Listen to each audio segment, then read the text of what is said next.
Fuck's sake. I am Fanbueno, and we also have Mr. Mima, obviously. Uh, Morning. and today we want to discuss The Last Jedi. It's a Star Wars movie, and it was released a couple of years ago. And we It's both shit. have It's some very interesting bad. It's opinions. no, it's a really great movie. I love Yeah, it. I love it. No, it's a great film. I adore this movie.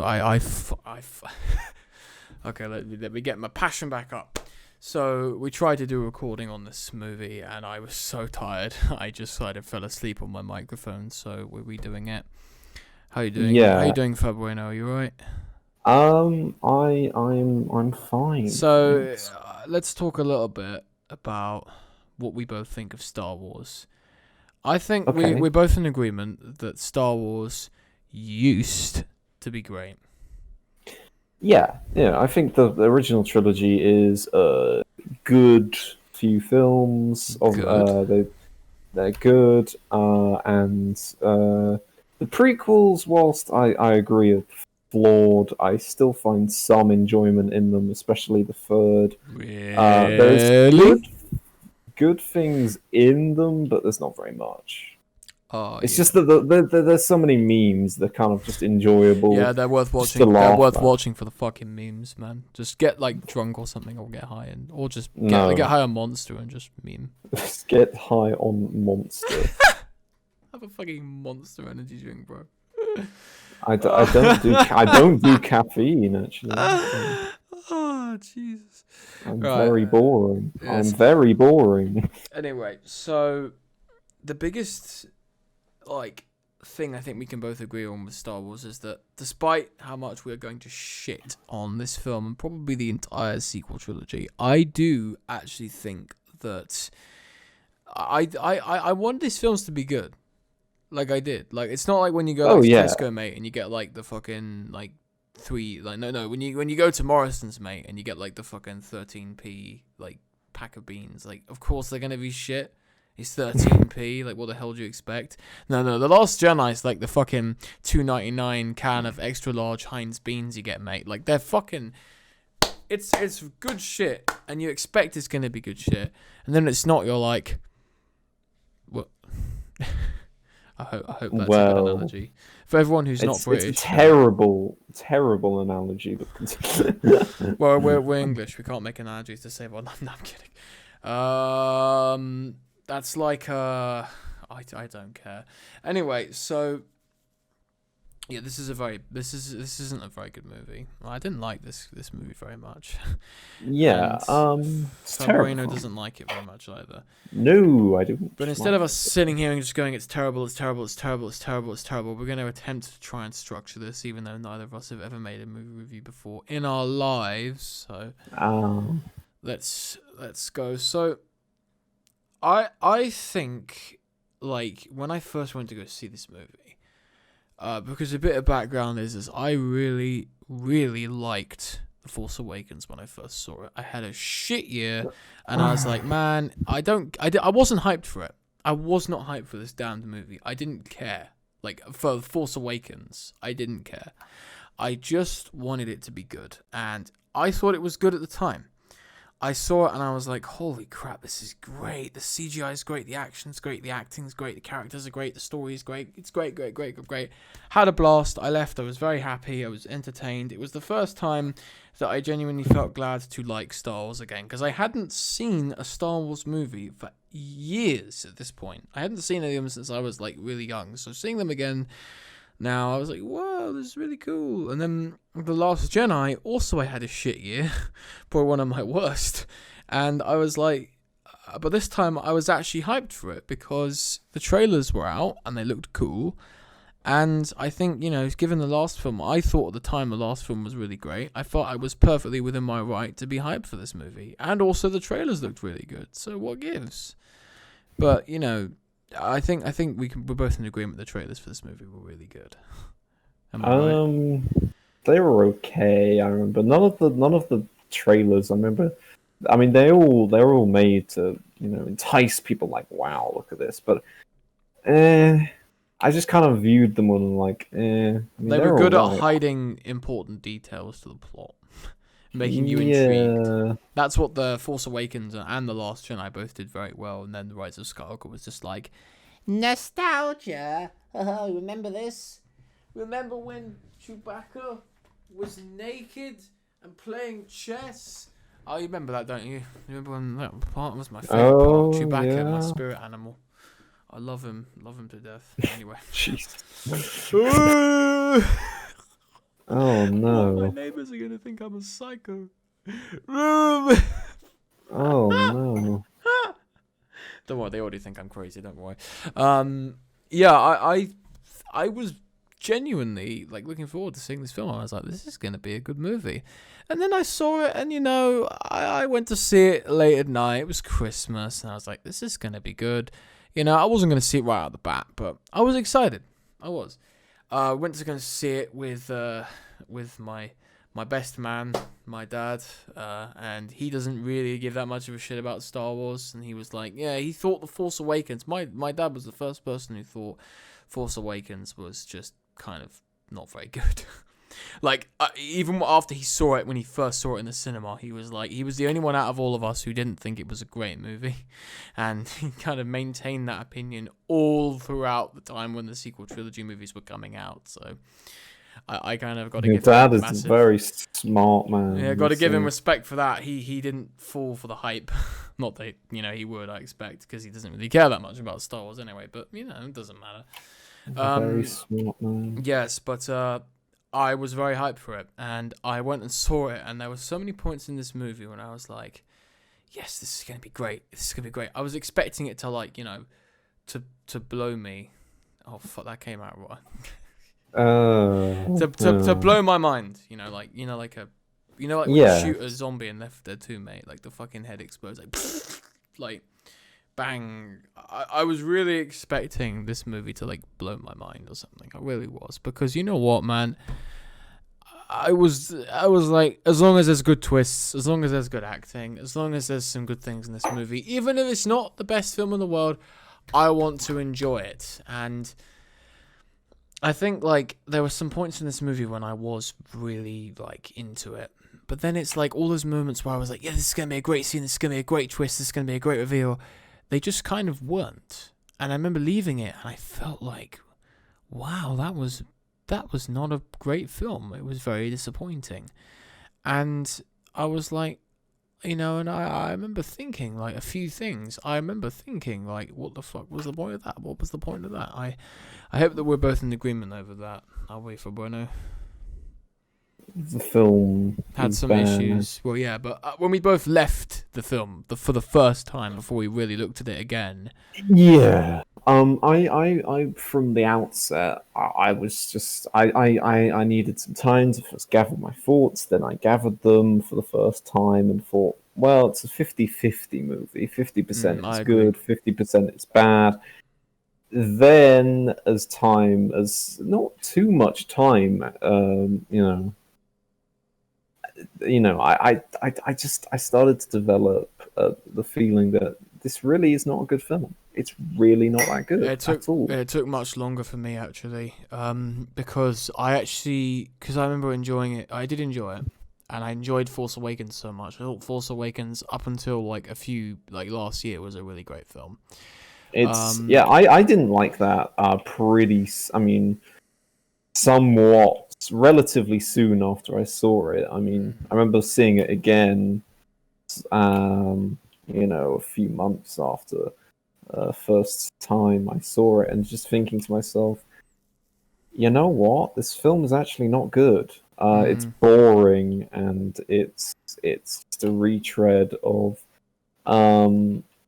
New Hope. I don't like it. It feels samey. Say what you want about the prequels, but they aren't samey. Yeah, they're original. I will give credit. They are very original. Yeah. These films just don't have any kind of creativity with the story, and that's something that really annoyed me. But the one thing that I think we can give this film is that we both went into it and we did want to like it, I think. Yeah, obviously, I never wanted to hate it. No.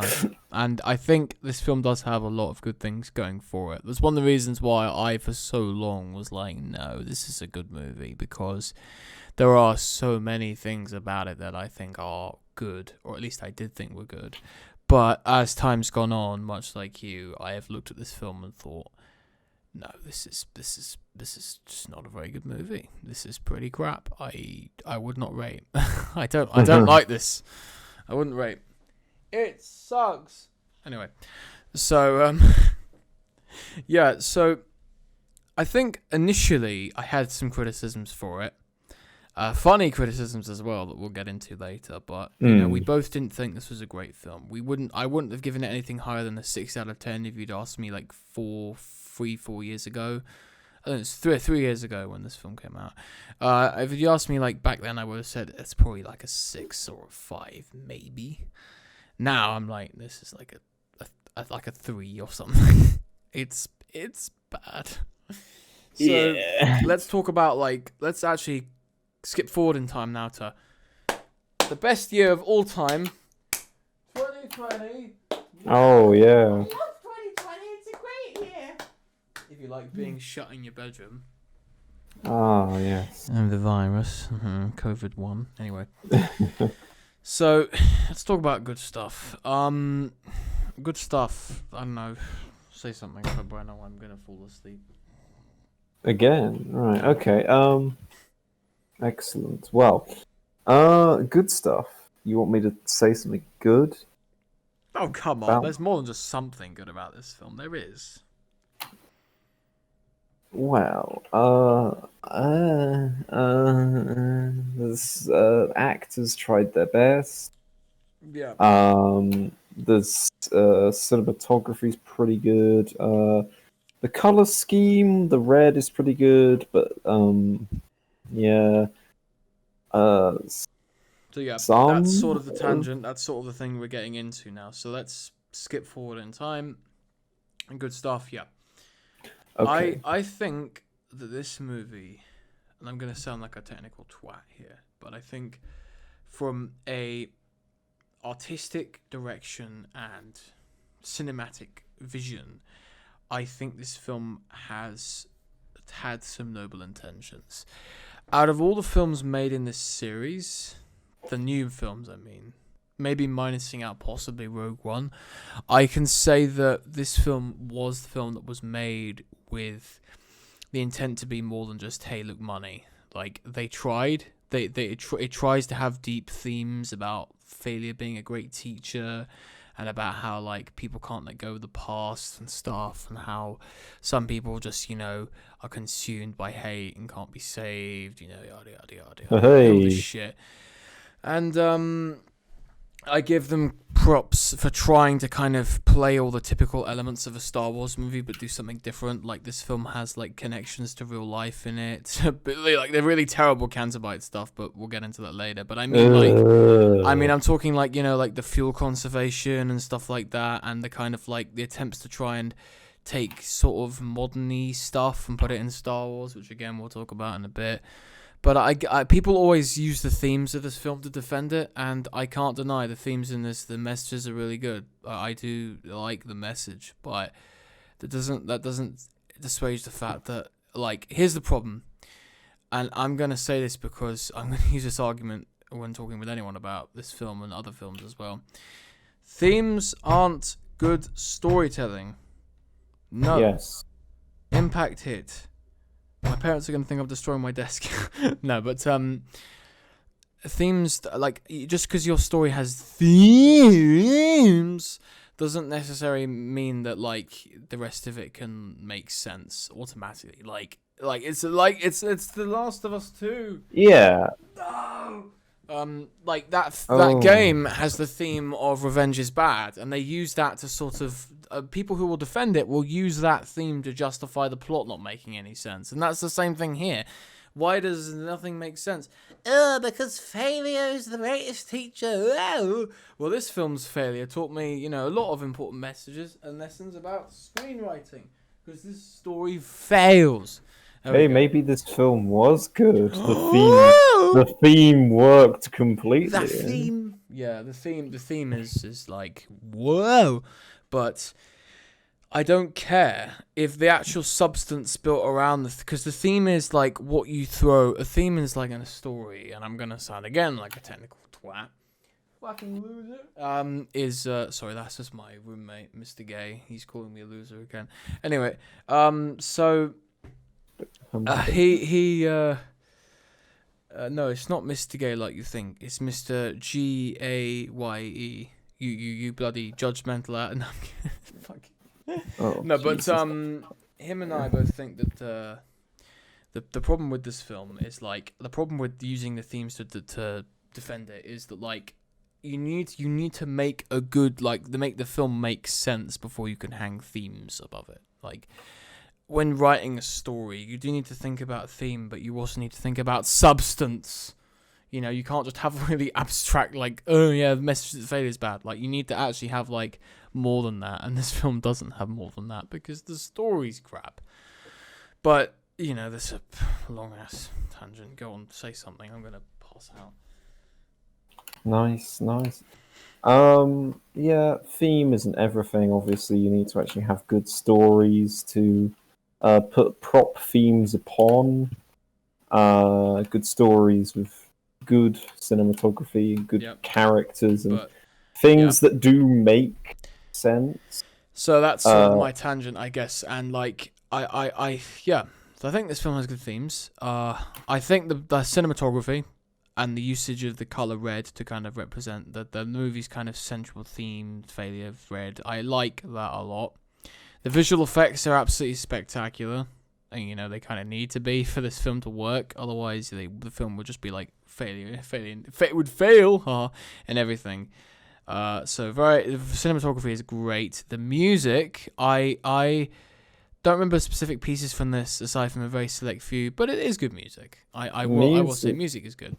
And I think there are some action I don't scenes think the that are music was good. okay. Really? I don't think the music was good. No, I remember it. I remember. I think was it this or Rogue One had. I can't remember which one, but I hated the music because it just sounded like parody Star Wars music. It's probably Rogue One, but the music for this was also pretty bad. It just was so bland, and one or two good themes maybe, but it's like So yeah, it's like nothing we haven't heard before. Yeah. That's about it. So I think some action scenes are okay, I suppose, and I think the acting is very good. Yeah, the But actors did the best. I mean, but they had to. that's pretty much that. Let's discuss however the best thing about this film. That is, of course, him, Bear Swallow. Our God. Our Lord. That was a Bear good meme. That was a good fucking meme. That was a classic Jesus, that was meme. such a bad scene, but whatever, we're going on. Yeah. So that whole idea links into something. So let's just get on with this fucking thing. So that links into something we have to talk about later. Yeah, it does. So let's start off with all the crap stuff in this film. There's a hell of a lot. So the biggest problem with this film that I have, and I think so many other people have, is regardless of what you say to defend it, this film's plot doesn't make sense. It just doesn't. There's so much dumb shit that pisses me off about this fucking movie. I just can't. Like, I genuinely can't. There's so many things that just really, really, really, really sink my boat, as they say. Or is it float your boat? Well, I've just inversed that. They sink the ship.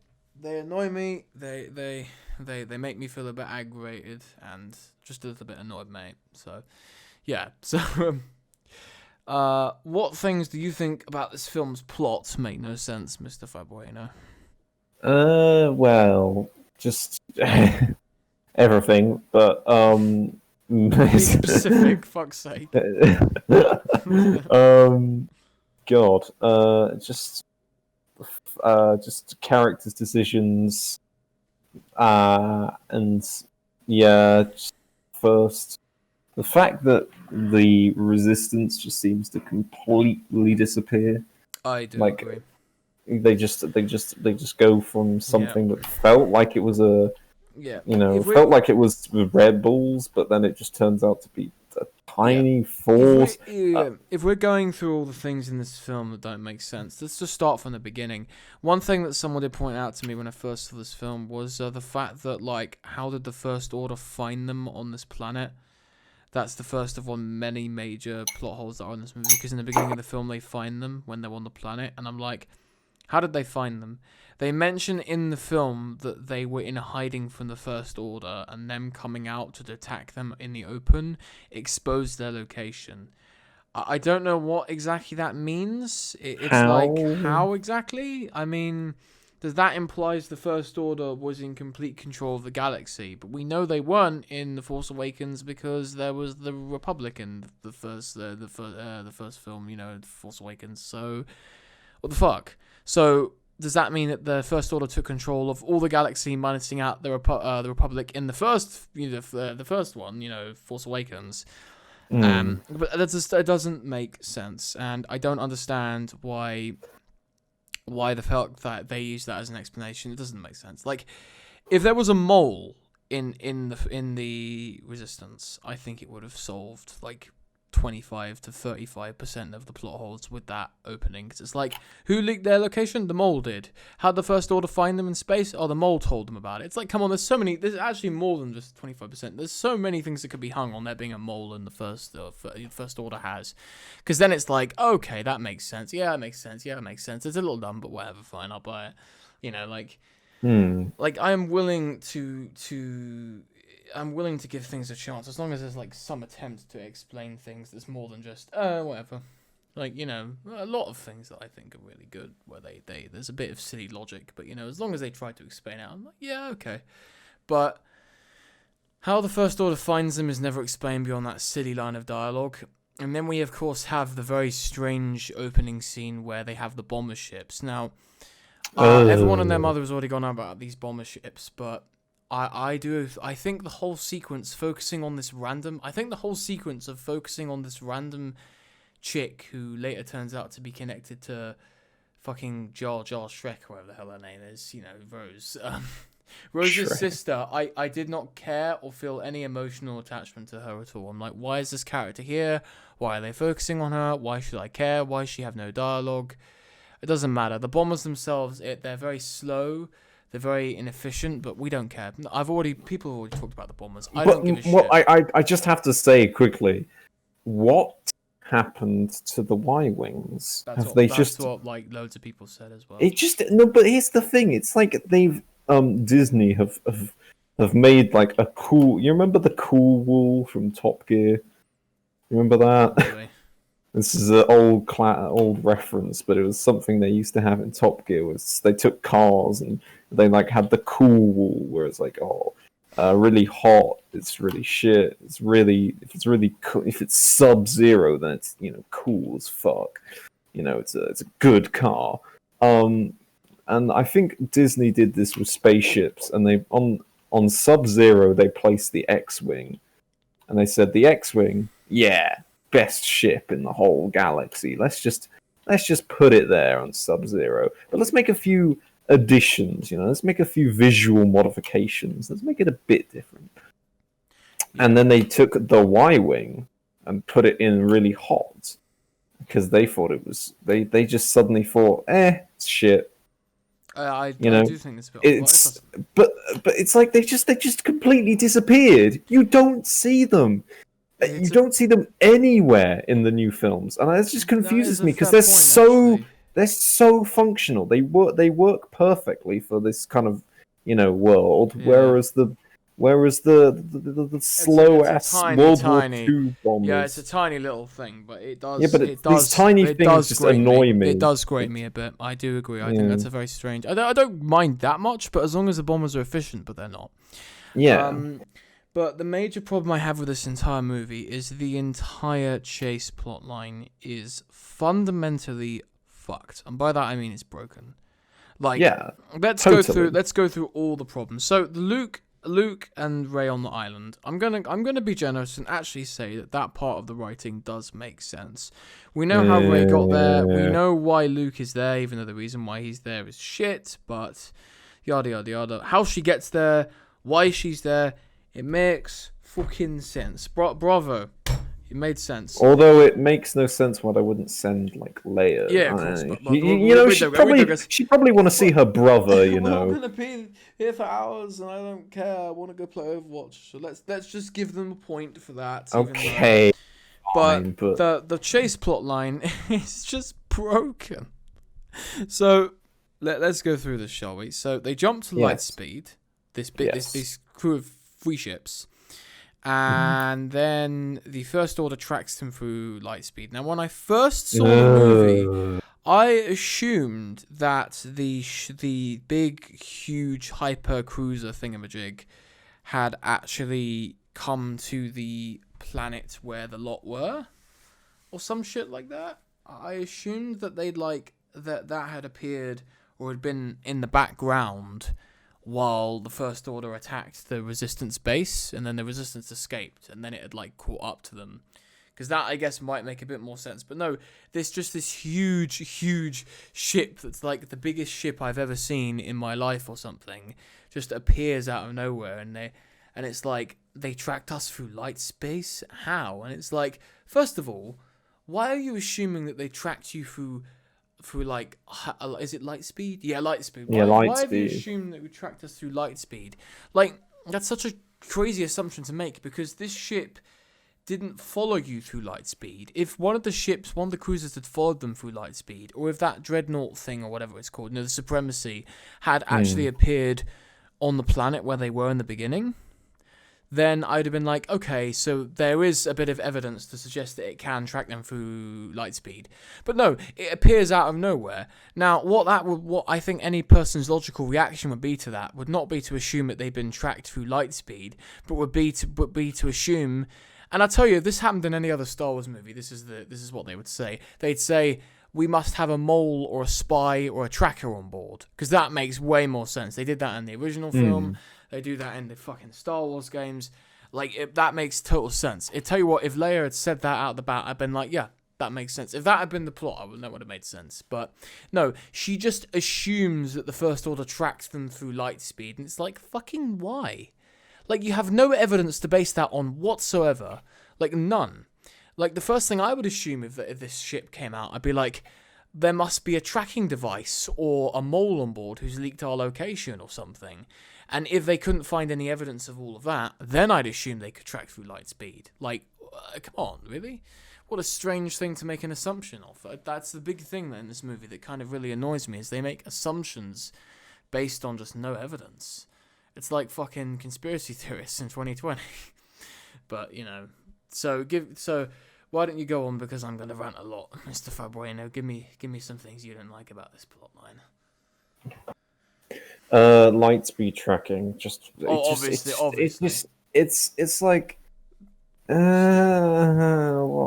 This kind of ruins the fun now. This is going to be a thing in Star Wars now. It's great. It just contradicts everything. I guess you could make the excuse that there's been an advancement in technology. Yeah, that could apply, but it's still soft. In order for it to work, it would have to be in order for this tracking device plotline to work. I think it would have to be mentioned as an experimental piece of technology that doesn't fully work and is very inconsistent. I know that's a bullshitty excuse, but you know what, man? If they'd used that as an excuse, I would have given them the point, because I'm well, it doesn't always work, and it's still in very early stages of development, and when they destroy the ship, they destroy any chance of it being replicated, so whatever. I don't know. It's still pretty bull. I don't like it, but whatever. Okay. Yeah. So the more kind of justifications there are in the writing, the more I'm willing to be lenient, especially when it's Star Wars. But again, I need to make it clear there are no justifications in this movie. Really, the ones that there are don't make any sense as well. That's the biggest problem. For everything that doesn't make sense, there's an explanation for it. It doesn't make sense. It's just a never-ending cycle of shit. But it's bad. It's bad. It's very bad. Yes, yes, Right. yes. So, Next thing, I guess. so what thing did you notice about the chase that really made you a bit pissed off? Um, just the fact that we can't shoot, we can't shoot them because they're lighter than that. What's Yeah, the fuck? I Just send, some fighters. Oh, we can't cover you from there. It's like, well, who cares? yeah. They've never cared about the safety of their Why was that ever fighters been an issue before? Like to them, ever. if that is seriously that big of a concern, why don't they just like put a bunch of ships in front of all the big like cruisers and fleet and be like, ha ha ha, we have now cornered you, surprise, and then they just blow them all up. I don't know, It's like so... if you seriously want to destroy the resistance that bad, just here's what you need to do, right? You need to have a bunch of ships like on like in front of them, or even to the side, or why don't you just like, I don't know, just scramble all their communications? They send out like 3 ships, one of which is Kylo Ren in it. They send out 2 of them destroy the bridge in like 5 seconds. Yep. So why not send more? Like I do agree. If 3 fighters can do that much damage to your ship, you are fucked. All you need to do is send out 15, and they'll have the entire resistance destroyed within about 5 minutes, mate. And then but then of course they can't do that because then the movie would be over. Oh no! Star Wars is dead. I wish Ryan Johnson subverted my expectation by ending the movie like an hour and a half early, and they all just died. It's like Rogue One. And they introduce fucking time traveling and bring them all back. Oh god. Oh god, that'd be even worse actually. Or would it? Tell you what, I wouldn't mind. I don't like time travel if they undid all these movies. Yeah, that would be a good use of time travel. And they brought back Yoda. The willy I will receive. Sorry. Ketamine I need. Lethal dose I must take. Your mother, I enjoy. I enjoy.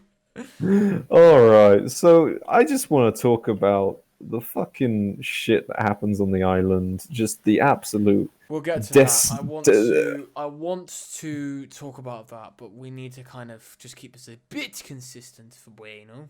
But I think we've covered the chase. Unless there's anything else you want to talk about. There are more points to it.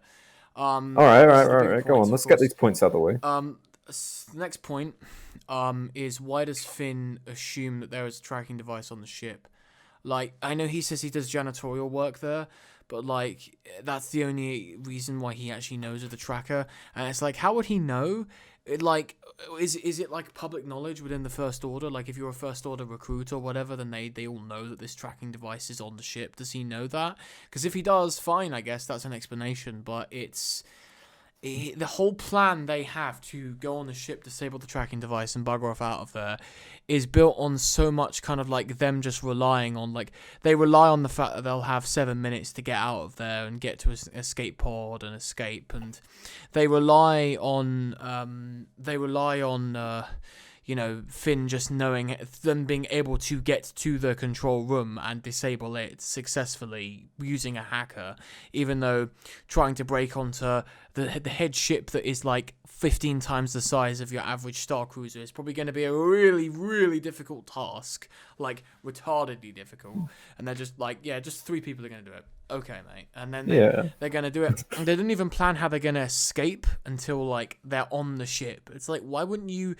And you can't even throw to me the whole, they didn't do that in the original Star Wars, because they fucking did do that in the original Star Wars when they wanted Death Star. Get on the Falcon and just fuck off. That's it. Like, get on the Falcon, disable the tracking device, get down to the Falcon whilst wearing Stormtrooper armor and bugger off out of there. That was the plan. And then it got caught up with them rescuing Leia and it all went to shit. Like, that was why it made sense. Because if Leia hadn't been on the ship, they would have just everyone would have just disabled the tracking device, probably faced off with McVader, and then then they would have just buggered off out of there. Yeah, because that's what would have happened. McVader. McVeigh. Yeah. Oh, Oh, I'm going to go to it's McDonald's now. Sorry. the McVader. McFlurry McVader. Yeah, so It's yeah. kind of like they've forgotten how to write movies. Just saying. I just that whole plot line. They use Finn being a janitor as an excuse yet again. I hate it. I really hate it. I think it's just such a lazy excuse. Like you used that excuse before, at least it made a bit of sense, I suppose. It wasn't a good excuse, but it was an excuse. Now you can't use that exact same excuse twice. Come on, man, that's just lazy. Like it just feels kind of very like, oh yeah, well, he was a janitor when he too. Yeah, just fuck it. That's the explanation. Sure.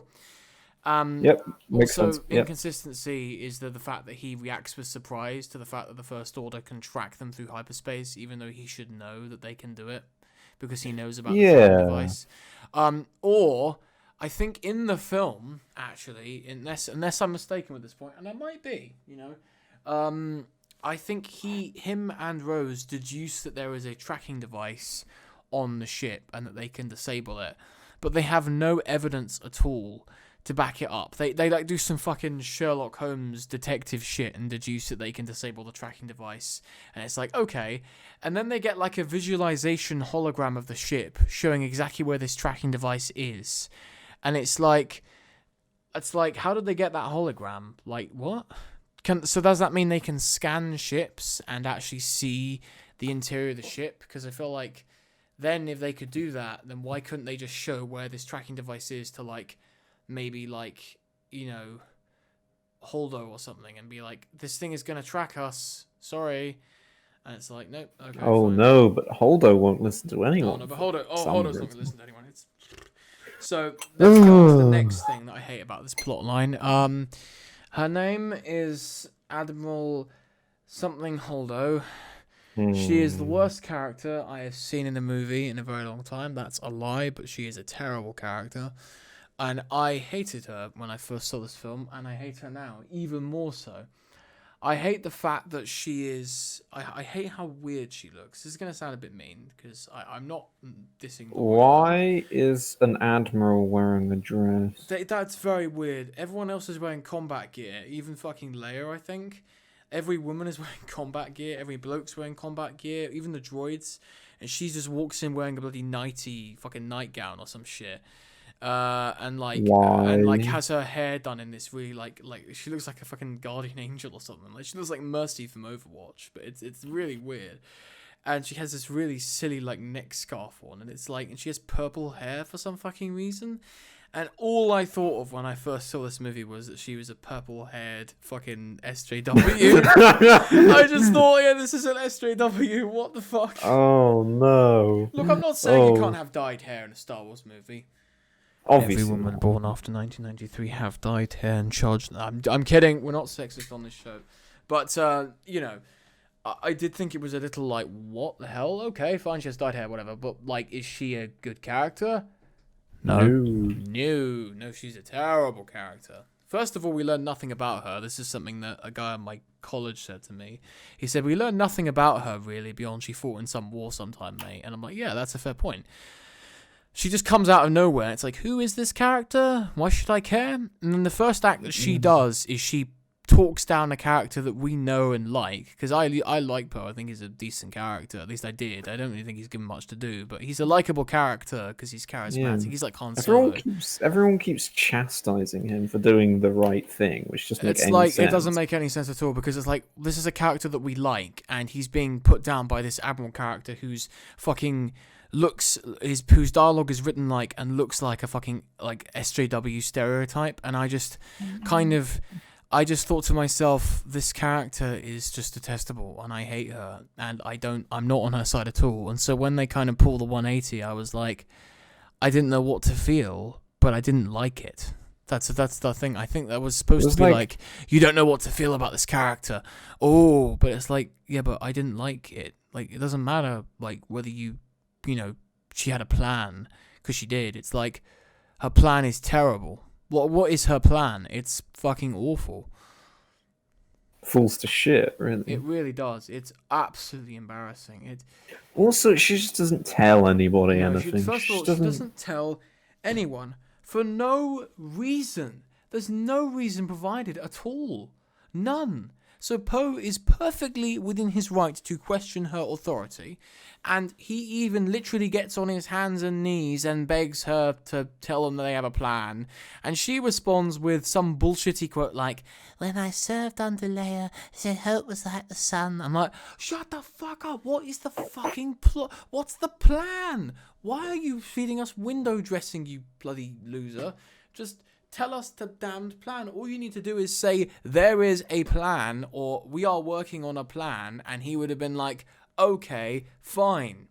But she doesn't say that. She just says, no. It's like there's no reason. None. And while I'm not as annoyed at it as I used to be, I was times when I just got like so frustrated. I'm like, why are you treating this character and the audience like bloody...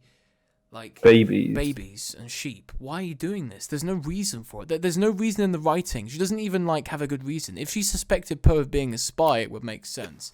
The spy who blew up. If she was a spy, I mean, it wouldn't make sense, but it would be an explanation, I suppose. If she was a spy herself, that would make sense and would actually solidify her as a bad character, which maybe made me justify fully hating her. But no, she's a good character. She had a plan, and let's talk about her plan very quickly. Her plan is to hide out on a planet by using a bunch of small ships. So the first pothole here, I'm going to call it a pothole because I think it's funny. But the first hole in her plan here is that what if the First Order can clearly see there's a planet there, and I'm sure if I was working in the First Order, mate, I'm like, hey, Mr. Angry British Man, Domhnall Gleeson, bro.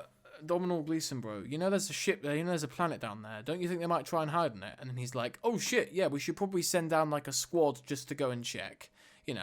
So what if they went down to this planet and there was like a whole squad or battalion waiting there? They just get massacred immediately. Like, what if if the First Order really is as powerful as you show them to be, then why? They would send down. I'm serious. They would have sent down a battalion of troops. Not even a battalion. You don't need to send a battalion. Like a single ship with some soldiers keeping watch over it, over the base, the huge base that is visible for hundreds of miles. Like, that, what the fuck does she expect? Second of all, like, we know that they have small ships that they can use to travel through hyperspace. So why doesn't she just take like a bunch of these small ships and just bugger off out of there while leaving the big ship on autopilot, mate? Like, why don't they do that? Third of all, why does she assume that they're not scanning for smaller ships? Like, I'm sure the First Order would be like, we want to destroy all the resistance, so we're going to ensure that they can't escape. We're going to ensure they can't go for backup. We're going to ensure that no matter what, these guys are all going to die. So they would set on their scanners to scan for everything. Like, this could have been fixed by them having a line of dialogue about how the ships themselves are designed to be, like, undetectable by any scanner, which is bad, but, like, at least they tried. There was an attempt, as they say. They'd need a pretty hefty explanation for that. But yeah, but there was an Lord attempt. knows they wouldn't give one. No, and, like, why can't you just take a... Like, literally, they're able to hyperspace out of this chase, right? It's like, like when you're stuck in a really intense, like, thing in a game and you need to go to, like, do the dishwasher, mate, or something. You just pause the game, you leave the really intense chase, and then you just go back and then you do it again. Like, that's what it felt like. No, it didn't even feel like that. Like, like when in RPG games, when you're, like, in this really intense sequence... you don't really know this, but like in like Skyrim, for instance, I don't know. In Fallout 4, I was in this big battle with the Institute, mate, and I ran out of bullets for my gun. So I literally ran out of the fight, went off to like the local city, bought a bunch of ammo, and went back again. And they were all still like alive and fighting. And you're like, that's literally what it felt like. It felt like something that you'd be able to do in a video game. Just leave the big epic action scene where there is no escape, go and get some ammo and come back. But, like, that's a video game. Like, it doesn't have to, like, follow the rules for film. But a film, like, you can respawn in a game. You can't respawn in a film. It's just fucking... Like, it's a video game. Like, it's different, okay? It's different because, it's not the same as a movie. A movie's different. So it's like... Literally, they do the exact same thing. They bugger off out of this huge conflict, go off and like go on some tangents-ass shitty side quest. Like, why are you looking for a hacker as well? Why aren't you just, why don't you just fucking go and like go for. But why don't you just literally go to the nearest spaceport, be like, guys, listen, you know the resistance that destroyed the First Order's big base that was like seen across the galaxy by millions of people? Well, they're currently, all of their resources, all of their ships, all of them, including their leader, is literally in this one place right now, mate, and they're trying to destroy the last of the resistance, and if they destroy them, they're going to take over the galaxy.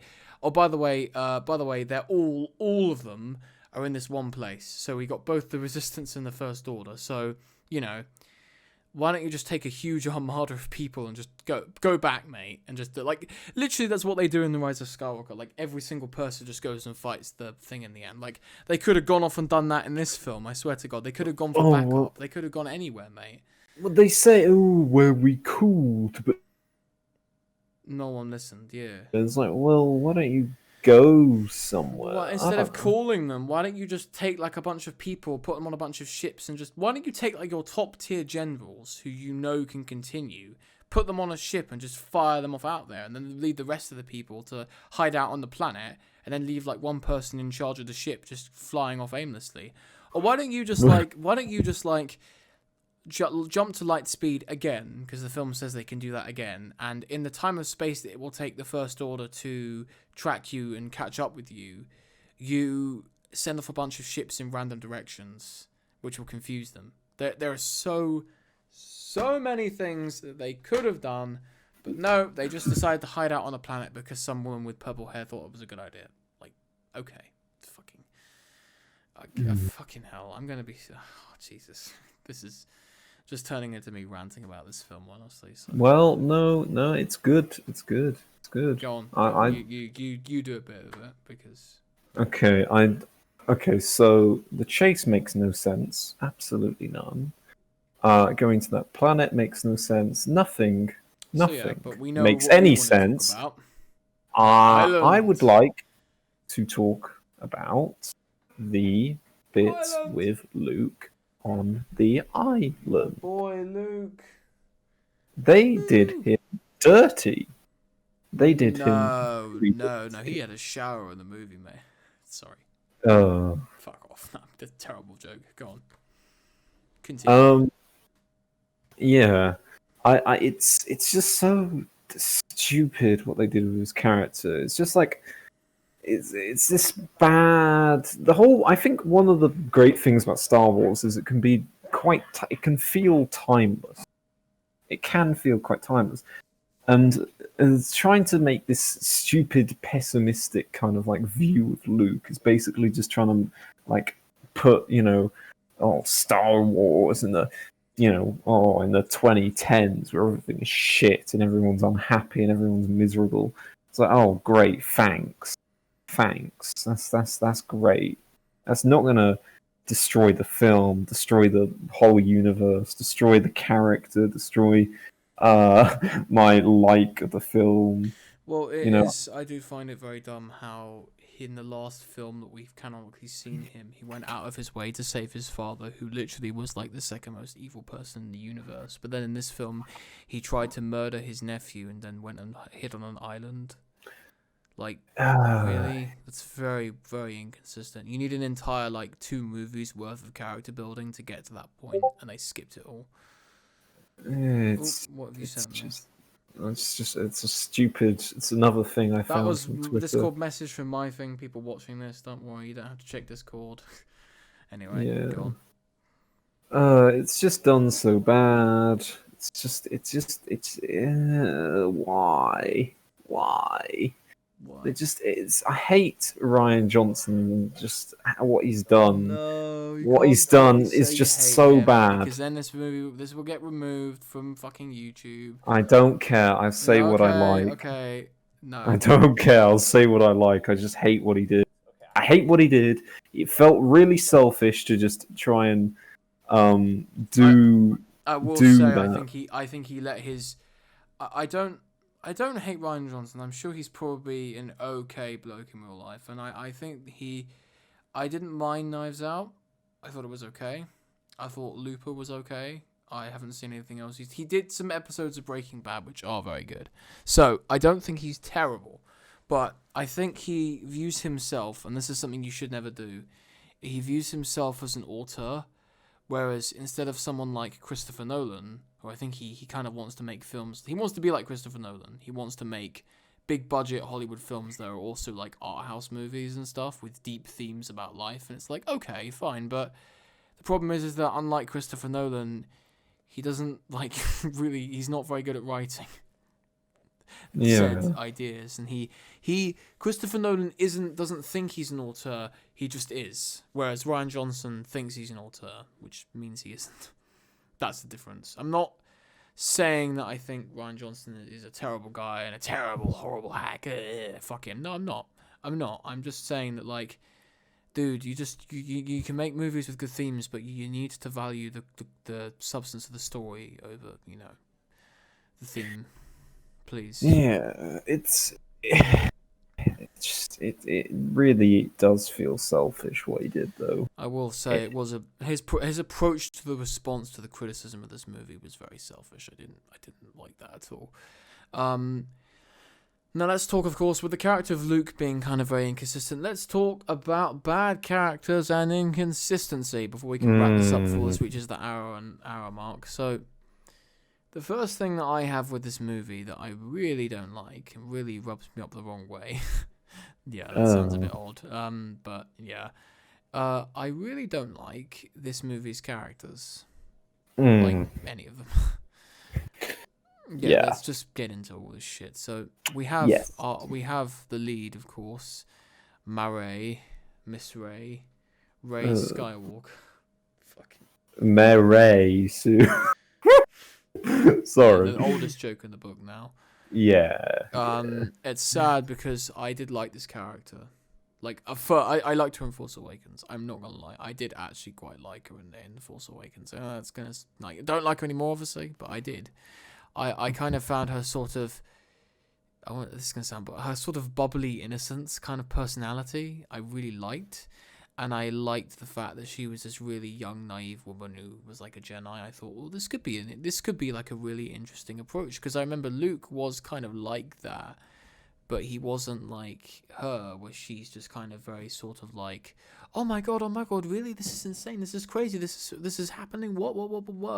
The kind of wide-eyed sort of, optimism. Well, she acts like she knows everything. Yeah, well, she does. It's very inconsistent, but like, again, I thought that like her kind of bubbly-eyed sort of, oh my god, you're like my heroes. You're so cool, all of you. Woo, like that kind of thing. I thought was a really, like, on paper, it's a great example for a good character to have. You know what I mean? I think it's a really good kind of base plate to have someone who, and in the sequel trilogy, whose main kind of defining trait when you first meet them is that they look up to and are enamored and in awe of the previous trilogy's heroes, because that mirrors how people view them in the real world and how people view them in the universe. I think that's a great kind of parallel.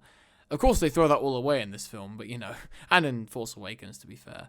But I thought it was a good starting off point for her. And there's also the fact that Daisy Ridley is pretty fine, so yeah, so I'm a dirty bastard, what can I say?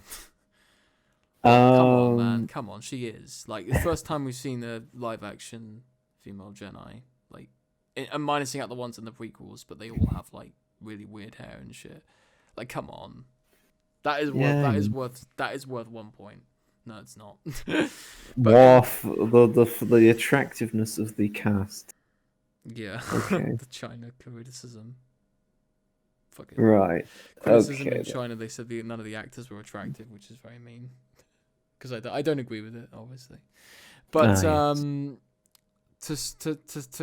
talk about her, in this movie, I felt she had no conflict. She doesn't learn anything from Luke, which is the biggest problem with this She's film. just already fantastic. She can do anything by the end of this film, anyway. I kind of, even when I first saw this film, I thought she didn't really have much struggle. She got like cut on the arm. That was the most amount of pain she received. She got cut on the arm once, and she learned her parents were nobodies, which made her cry a little bit. But it's like, oh, come on, really? I guess she kind of becomes a bit enamored with Kylo Ren, and there's some really, really weird implications in this film. You can't tell me this because, like, people are like, oh, and they're just looking at each other. I'm like, yeah, but they're getting It they're getting a bit too close for it comfort in looks some so scenes. weird. It looks It's so like, you know, the weird. scene in the elevator when they're both standing next to each other. There's Ugh.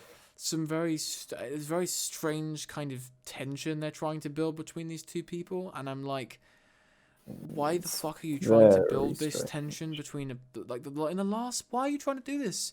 In the last movie, he mowed down his father in front of her, and she tried to kill him with a blaster the moment she saw him. It's insane. Why are you trying to build this kind of weird sexual tension between the two of them? Like, it makes no sense. It's very weird, and maybe that's just like the way they acted in the scene, but like, she's getting really close to him in some scenes and going on about how like she sees the good So in him. I'm like, this is a bit, are they trying to imply something here? What the fuck? Very weird. So she also, and this is something else as well I criticize, is that bad character action as well. While we're on a character action with her, I don't like the fact that she just gives herself into Kylo Ren. Like, that sounds very dirty, but she just gives herself up to him, just based on the fact that she sensed there was good in him, and if she goes to him, he will turn. It's like, yeah, but like, you don't know when exactly he will turn, and if you go to him, when exactly that turn will be. You just like know that he will turn. So it's like, okay, fine, but when you're gonna go? She just goes to him right out the bat, hands herself in. It's like, what if? Like, what, like, even if he turns to the light side, what's he gonna do? Is he gonna kill Snoke? Is he gonna mow down all those guards? Is he gonna free her and escape? Is he gonna, you know, what's gonna happen? And like, how does she know that he? I don't know. It's like she just kind of hands herself into him, and it's not like in, you know, oh, but Luke did that. Yeah, but like, he gave himself up to his father, like, knowing full well what would happen, and like, you know. He didn't do it in the middle of a battlefield, and he did, though. I well, mean, he did technically, but it was different. technically. It was done differently, I guess. And when he took him for he knew that Vader wanted him to take him to the Emperor so that they could, like, you know, he knew that like Vader would take him to the Emperor and try and turn him. Rey doesn't know that. She just knows that if she goes to Kylo Ren, he will turn. It's like, she doesn't know that Kylo Ren's going to take her to see Snoke. I don't even think she knows who Snoke Well, here's is the or something. thing. He, you know, Luke was prepared to have to kill, Yeah. you know, Rayleigh. He tried to turn him, and, you know, it ended up working in the end. But it just, you know, he was prepared, whereas Ray, it just seemed like her only plan was, well, I'm going to try and She doesn't. turn him. Luke had Red Jedi training as well. Like, he had actual Jedi training. He probably Yes, could have.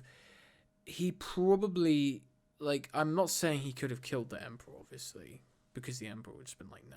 Obviously, that's the point. But like, the Emperor has advanced force powers and can use exactly. lightning. Exactly, but like, I feel part of his kind of mistake with going there, I think, was maybe him being a bit overconfident in himself. But this is us going on about, you know, Return of the Jedi. What I'm trying to say is that Luke had a lot of training, and we knew that he was trained at this point.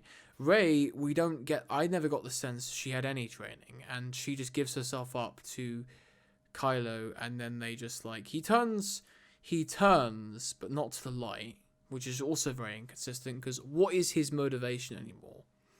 I feel like they were purposely trying to keep his motivation in the dark to make him more sinister, but this is the second movie in the trilogy. You need to explain a bit, at least hint at something.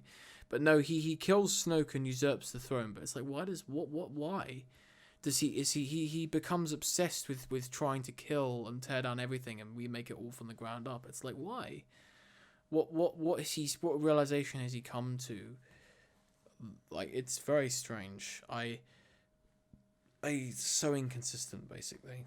And I don't like it. I think it's very sort of, it doesn't make for good character writing. A character making inconsistent choices it can be good as long as there's a reason for it, I think. So yeah. Indeed.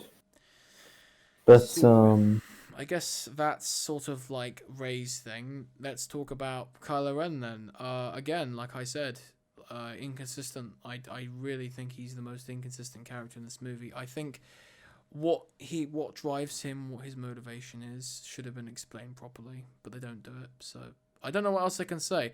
Oh, and that Ben Swallow thing is fucking hilarious. Yeah, I don't like the angle they have, the sexual angle. I thought that was very weird. But it is top tier meme back in the day. that's pretty much that. That's pretty much that. I like his lightsaber. Yeah. That's about the end I can say. Leia. Dumb lightsaber. I hate what they did with Leia in this film. Yes. Just the way they brought her back when Carrie Fisher has passed away, and it felt wrong to do so. It really felt wrong. It just didn't feel right. She should have just died. She should have died because especially after what happened in the latest film where they had to use like retroactive footage. It's like I remember reading an interview ages ago that said that what the plan was they were going to have her die sort of in between films. That's the idea, but no, it's a complete mess. I really just wish that they had reconsidered. Like, you probably could have cut Leia out of the rest of the film. Like, I'm sure you could have, because Disney's Disney. They have enough money and time to be able to do a quick number of reshoots to actually, to work around the obviously massive issue that keeping Leia alive did cause for the third installment of this trilogy. But given the fact that her death was unexpected, I will give them a point, maybe. But it does feel a bit weird that it came out a full 9 months after her passing and they kept her alive anyway. I just was like, why? That's very odd. Why would you go to such lengths to keep a character alive only if you were planning in the next installment to kill them off? It's very strange. It's not even like as if the film came out before her passing. It came out ages after, almost a full year after. So I don't understand why they did that. Very bad. I don't rate. So, yes. Anyway, you go on about something, will you, lad? Alright, fine.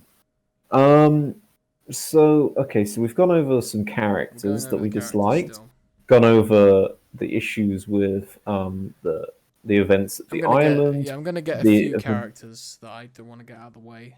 The event of the chase. I just have a few minor criticisms that irk me, and this is going to sound very silly, very nitty-gritty, and almost a bit sort of like, oh, you can't do that, but the swearing. Oh yeah, they're very low-level swear words. It's not like he says "fuck" or "shit" or cunt or anything like that.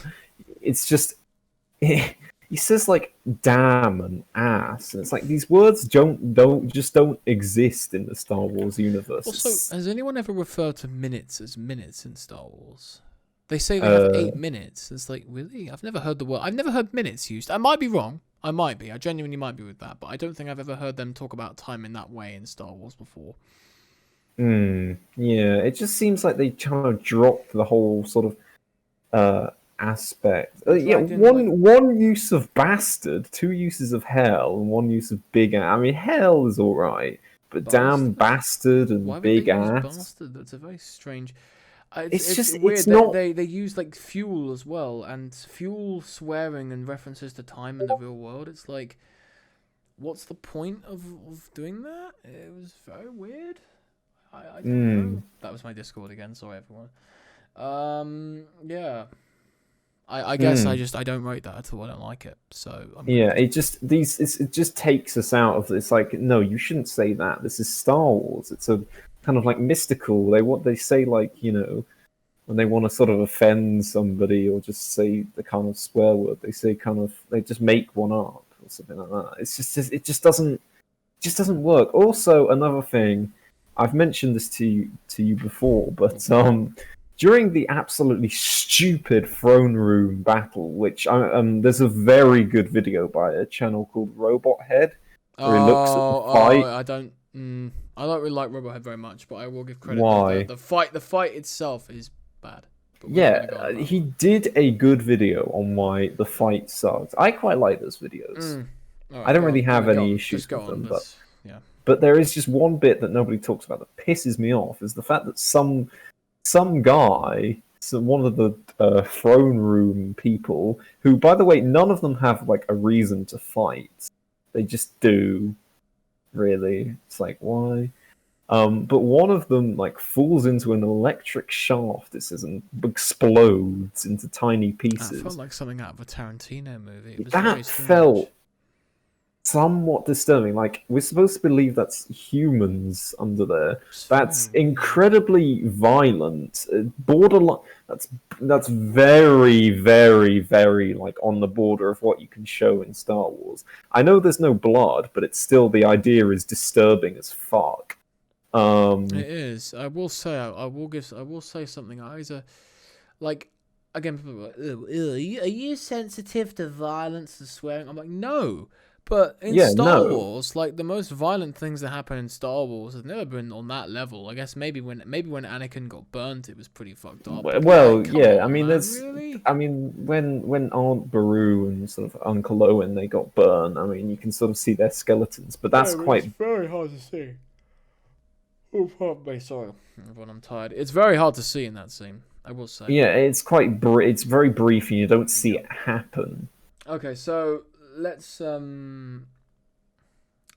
get back to the characters because I have only Yes. So those are my yeah nitpicks. few Along. few characters nitpicks obviously aside. Few characters were not worth mentioning. Hux, I don't get his character at all. He's wasted. He was so intimidating in the last film. He was reduced to a butt end of a joke in this. The humor in this movie as Yeah. well. Just on a side note, Oh, I just fucked. hate But like Disney humor, the quipping. It's just it doesn't work. it's Marvel humor, but it's used in a way that is completely inconsistent to Star Wars. Because like Star Wars humor was always like the most retarded, weird insults they could throw at each other. That was what made Star Wars funny. Like, and you know, that was what made Star Wars funny. Like, the humor in fucking Marvel does not work in Star Wars. Sorry. BB-8 is cool, I suppose. C-3PO and R2-D2 were just there. Chewie is also there. He wasn't butchered because, but I don't know how you can butcher Chewie. Really, you can't really butcher his character. Yeah. Poe is completely destroyed. This movie, literally, his arc is learning to. I don't want to say respect women because that sounds stupid, but his arc is like basically he learns to just kind of blindly trust authority, which doesn't make any sense, and it's a terrible, terrible, terrible message to be giving people. Like, it's the only thing I could think of. Like, people be like, "Oh no, it's not. It's respecting a leader who he's never seen before." It's like, what the fuck are you talking about? Why Would you respect? does This that person? matter? Like, why would that matter? Why would you respect this person who's wearing a fucking ball gown on And a insults his warship? face and doesn't tell him a bloody plan. Also, like, when has the last film ever implied that like he's a character who doesn't believe or respect? I mean, what the fuck? Literally, like, him and Leia have like a really kind of close sort of friendship in the thing. It's like, what the fuck are you talking about? What do you mean he doesn't respect authority figures? It's so stupid. And it's like, I can't help, and this is something that, like, when you don't have an explanation for something in narrative, you have to turn to real life. And in real life, it just feels as though he's the kind of generic, handsome, white action hero who's being brought down a peg for no fucking reason because, that's considered, I won't say subversive, the He word. just doesn't. It doesn't make sense when everyone's complaining about him. Like, oh, he hasn't done anything bad. He knocked out a bloody massive ship. He's done like multiple things that are good. And when Leia tells him there's nothing. When Leia told him there's some things you can't solve by jumping in an X-wing and blowing something up, I'm like, since when? That's literally what they did in the last 4 movies. Whenever they had a problem, just blow something up. And then he immediately says to her, "Oh, can I blow something up?" And she says, "Go right ahead." I'm like, so what was the point of that whole scene? It's just fucking like, I don't know. It is poo poo, but let's continue because screw it. So Poe has nothing to do. His character has a terrible arc, and they literally just made him go 180 in the next film. So he doesn't learn anything in this film that's worth substance. Moving on, throw his arc in the recycling bin. Maz Kanata. Why was she in the film? God knows. Yoda, why was he in the film? God knows. Okay, okay. I remember at the time liking the scenes with Yoda I did like because this one. it was like, oh my god, like Well, it Yoda. was good. They're I did finally like using a puppet for him. Weed. Yeah, I don't know. I kind of like those scenes. I don't mind them. They're not terrible. They're okay, I suppose. I don't know why Luke has to have a conversation with fucking Yoda of all people. Why he didn't have that conversation years before the whole movie even happened, I don't understand, but whatever. Yoda using lightning, but we're not going to get into that because I don't want to be here all day. Yeah, well, just the whole idea of the Force Ghost being able to like manipulate something like fucking weather. It's dumb, but yeah, let's move on. Fucking who are we on next? Most of the minor characters in the Resistance. Holdo, of course. I absolutely hate her. I can't. I've never hated a character in Star Wars as much as her. People don't like Jar Jar Binks. I'm like, he's annoying, but I don't really have much of an opinion on him. I didn't hate him as a kid. I just thought he was like a bit annoying. He is a bit annoying, but like, no, I actually genuinely like. I wouldn't say I want to hear or see Jar Jar Binks, but I tell you, man, I'm being serious when I say this. I never hated Jar Jar Binks as a kid, and I still kind of don't. I don't really have an opinion on him. I don't like him. I find him annoying, but he's not like. I think at least like he just kind of was an actual idiot in the story, and that was the point. Like Holdo is just an idiot, but she's written to be like a great. She's written to be like, oh, my queen. Like fucking, she's supposed to be written like the most sensible, intelligent person in the universe or some shit. And it's like, but she's not. What the fuck? And so Finn, I feel so sorry for John Boyega. I really do. I feel so sorry for him. This entire movie trilogy, past even Force Awakens, he has nothing to do. And I'm so glad that he came out and complained about it publicly. I'm so glad because I think it is such a damned shame because he did a very, very good job in the first film with what he was given. I think he was great. He did all the he was funny, he was charismatic, he was awkward, he was likable. He had a great kind of potential have a good character. He managed to capture the fear and trauma that someone like him would go through. His role in the story, provided everything had been explained properly, it would have made sense. He's hinted to be force sensitive. Like, come on, there's so much you can do with him. He even is implied to be like, have a love interest in Rey and shit. So it's like, there's so much you can do with this character. And then they just throw that away. In this movie, he just goes off to some planet with some random fucking character who we'll talk about in a minute. And then they just do some shit. And it's like, okay. And that's it. And then he tries to nobly sacrifice himself in a scene that actually genuinely made me feel emotional. Like I was like, oh, this is going to be so sad. And then, well, that thing happens that if everyone who's seen the film will know what I mean. And I just was like so angry by that. I was like, what the fuck?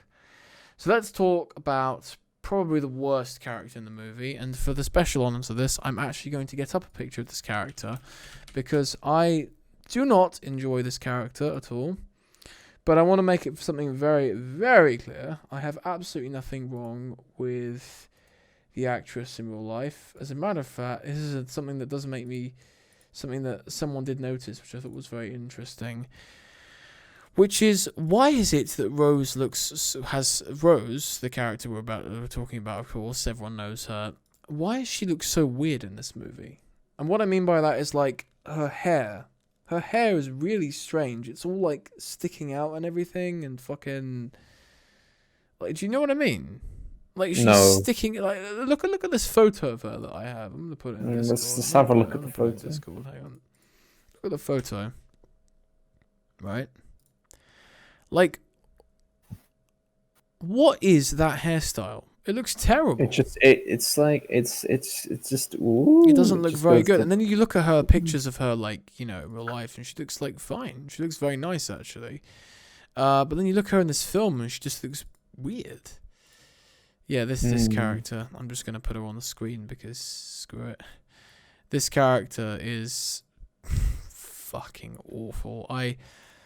I really couldn't stand her, and I actually feel kind of bad for saying that, because while there's no evidence to suggest that Kelly Marie Tran was harassed, at least not that I'm aware of, I am more than willing to believe that she probably was, because people just hated her character.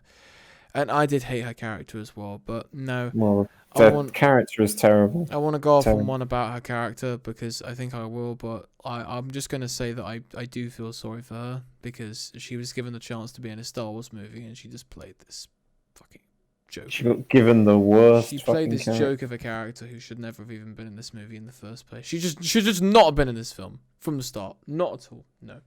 So let's get on with this then. So why don't I like this character? Well, it's got nothing to do with the fact that she's Asian or she's a woman or whatever the fuck, yada yada yada yada. No, it's the fact that her, like, as a character, she is just fucking bad. Like, I don't know how else I can say it. She is just bad. Like, like, her, all of her dialogue is cringy and terribly written. She comes across so inconsistent, and her motivations are so sort of bizarre. In the first, like, scene when we meet her, she's crying over her sister. Then she starts acting all, like, overtly surprised when she sees Finn, and she acts like all kind of like, "Oh my god, you're my hero. You're such a great guy." And then she fucking tases him, and then she, like, takes him to, like, authority or something, and then, like, he convinces her of her plan or something, and she's like, "Oh, I see. Oh," and it's like, it's very inconsistent as a character introduction. She stops the main character we like from doing something important, so I didn't like her for that. And then she immediately kind of goes cold turkey, like, even though she seems to be so enamored with him and thinks he's such a great hero, she kind of immediately goes cold turkey, and she's like, "Actually, no, I don't like you. I'm gonna tase you." It's like, okay, Yeah. okay, sure. Why the fuck not? Sure, like, sure. Fucking sure. Like, really, piss off. Just a joke. So yeah, that's the reason why I think she's inconsistent, and I think she has no chemistry with Finn at all. She has no chemistry. The two of them have no chemistry, like, at all. She's a terrible love interest. I don't know why she's in this film. The kiss they have in this movie is the most forced kiss I think I've ever seen in my life. It was absolutely embarrassing. I don't think she wanted to kiss him, the actress Kelly Marie Tran. I don't think she wanted to. First of all, like, if you look at it, she does not look comfortable with doing it, which I thought was fucking hilarious.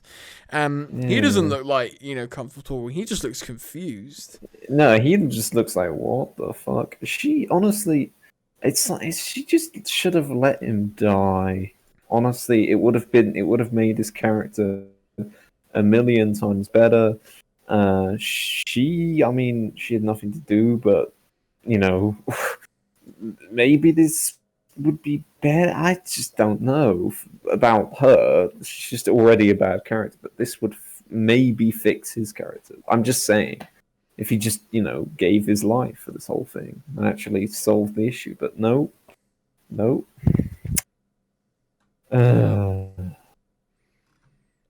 It's very weird. I don't know why they tried to. I don't like her hairstyle in the film. I think she looks weird in the film, and I'm talking about this is the same problem that Holdo has. These two characters have very strange clothing choices and style. They just don't look like they're fighters. They look like, I don't know. They just don't look like fighters at all. They just look like people. Yeah. And it's crap. I don't like her character at all. I think she's bad. And yeah, she's bad. And, like, no chemistry with Finn. Terrible dialogue. But one thing that made me truly despise her character was when she stopped Finn from sacrificing himself. Yeah. That was the moment when I just was like, just get rid of this character. Honestly, I was almost expecting Finn to just fucking, like, just break her neck. Like, fuck you, why'd you do that? Why, like, she says, that's how we're gonna win. Not fighting what we hate, but saving what we love. I'm like, what does that mean? What does that Doesn't mean? it's It doesn't mean garbage. It's garbage. It means garbage. shit. It doesn't like that's what exactly what he was fucking doing, and you've just literally saved him, and then you kissed him. It's like it feels as though you're saving him simply because you want to have your way with him, and it's like that's if that's true, that's fucked. Like what the hell? I don't. I would want to spend a lot of time ranting about her, but at this point, I think she's a terrible, awful, shitty character, and I absolutely cannot stand her. She's like I don't know why people like her. Her dialogue. I think all the problem is all of her dialogue written for her in the film is terrible. She has prequel level quotes that are to work with. I mean, that's another reason why I feel sorry for Kelly Marie Tran, because all of the dialogue she has to work with is just hot garbage. It's like Hayden Christensen. He was just given garbage dialogue. It's the same fucking thing. She has to work with shitty dialogue on a terrible character. Of course her character's going to be unlikable. What the fuck do you expect? I don't know what I can say anymore about this character, so... Well, she's bad. We've established why. Obviously, inconsistencies. Now we get to the inconsistency part. Inconsistencies of this film. There's a hell of a lot of continuity issues, particularly in the lightsaber fight scene. I'm sure everyone's pointed this out by now, but basically put, there's a sequence where a guard has like one of those electric knives that can deflect lightsabers, and between one shot and between another shot, one of those just disappears. And if you look, you can actually see the moment when it disappears, even though the stuntman is still holding it. They've digitally removed it, because if he still had it in him, he had it in his hand. He could have stabbed Rey and killed her. So, like, why the hell did they remove it? It was very bad, and it's not a huge issue because it's not noticeable, I suppose, in comparison to the other things in this film that are a problem. But it is a noticeable problem when you rewatch and you look for it. The inconsistency of the motivations for the characters, obviously. Which character knows what and when, I think, is also a big problem. So, like, did Leia know of Holdo's plan? Like, I'm gonna assume she did, and if so, like, when did Holdo tell her? Did they have this worked out from the start? I'm gonna assume they did. So then, when? Another thing that I also have an issue with is the fact that Finn himself is surprised that the First Order tracks them, but he should know. Pardon me. And fucking the fact that Luke himself seems to like... Why did Luke make a map to his location if he didn't want to be found? Like, that's probably the worst plot hole in this entire movie. Is the thing that breaks it is Luke's trying to hide from Rey, but he has a map to his location. Not hide from Rey, hide from everyone. Why does he have a map to his location? That'd be like me, wanting like people not to see my face on the internet, but I purposefully have it on my Twitter account. Like, come on, man, really? What the fuck? So, yeah, that's all the inconsistencies of this film. I think also, and this is the big also, I've seen people defend this movie by saying that it ends on a really kind of like, oh, where could this go next note? But it's like, I don't care. I knew where this film was going to go. It was going to be like, oh yeah, Rey's going to train using the books that she got from Luke, and then there's going to be a final fight, and she's going to kill Kylo Ren, the end. And it's like, yeah. Oh, she doesn't need to train anymore. She's She already doesn't need perfect. to train. She hasn't. The problem is as well, and this is the big thing, is Rey herself doesn't hit rock bottom in this movie. She just doesn't. Like, she should have hit rock fucking bottom, and then the next movie we want to see how she comes out of it. But in this film, she doesn't hit rock bottom. She finds out her parents are nobody. She has a little cry about it. Where, boo-hoo, your parents don't matter. Then she's on the gun in the next scene. She's like, yeah, I'm so good. I love shooting people. Pew, pew, pew, pew. I'm so good at this. It's like, where's the scene where she loses everything? You want me to like this character? You want me to watch the next film? Like, give her some fucking conflict. Jesus. Yeah, so this is basically just evolved into me ranting about this movie. Well, that's fine, because bad fucking film. So I'm going to let Mr. Bueno handle the rest of this, because I'm tired of ranting about this piece of shit. So feel free to mention a few more things. So far, we have covered reasons why the characters are bad, reasons why the plot is bad. There are a couple more sort of minor things. you know, well, such as force abilities that have just suddenly been made up, which just are stupid. Obviously, force ghosts being able to manipulate weather, force Skype, force putting yourself somewhere else, but not like you, but also that it can do, what Luke does. Luke's character is completely ruined. Um, yeah, Apparently, it's the force projection thing is a power in the expanded universe, and Ryan Johnson did use that as a defense. But Disney nuked the expanded universe, so what gives? so uh yeah, that's just so dumb, and it's a completely broken movie. Completely broken movie. Also, Galaxy's Edge completely failed. Ha ha. But yeah. What's Galaxy's Edge? Oh, that was the thing they had at Disneyland. I sent you a video about it. I was basically, it was so stupid. It Oh, was so stupid. It was that. They so. were advertising that so hard. Holy shit. But no one It cared. was No one cared, mate.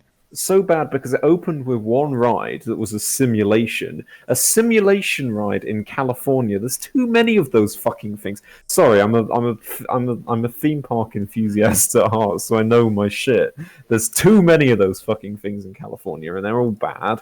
Um, and yeah, it was stupid because it wasn't anywhere in Star Wars. It wasn't a place that already existed. It was just some new, really generic piece of shit place with one ride. Then it made another ride, which looks really good, but it's like, okay, this is Disney. They've already got good flat ride, good dark rides.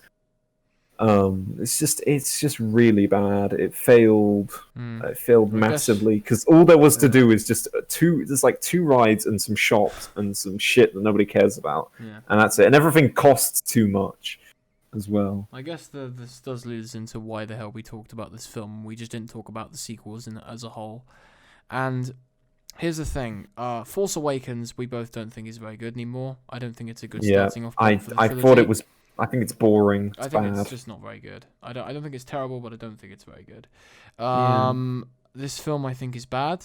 I think it was made with good intentions in a way. I think there are some Hmm. things about it that I do respect, and I appreciate the fact that it has an artistic goal. But the Rise of Skywalker wasn't made with any artistic goal. It was made to make money. The same as the Galaxy's Edge thing. Yeah. But like, I genuinely think that the reason why I want to talk about this film is because this is the film that kind of made, I think, us both realize that the Disney films were bad, Yeah. and also it's the Yeah. one that had was the kind of really just sort of spiraled the kind of Disney hate train, I guess, for everyone to kind of realize that the series wasn't actually all that great to begin with. And I will say that, like, prior to this film coming out, there were films talking about why The Force Awakens wasn't very good, why, it wasn't very great, why it wouldn't be a great film, why Rogue One wasn't that great.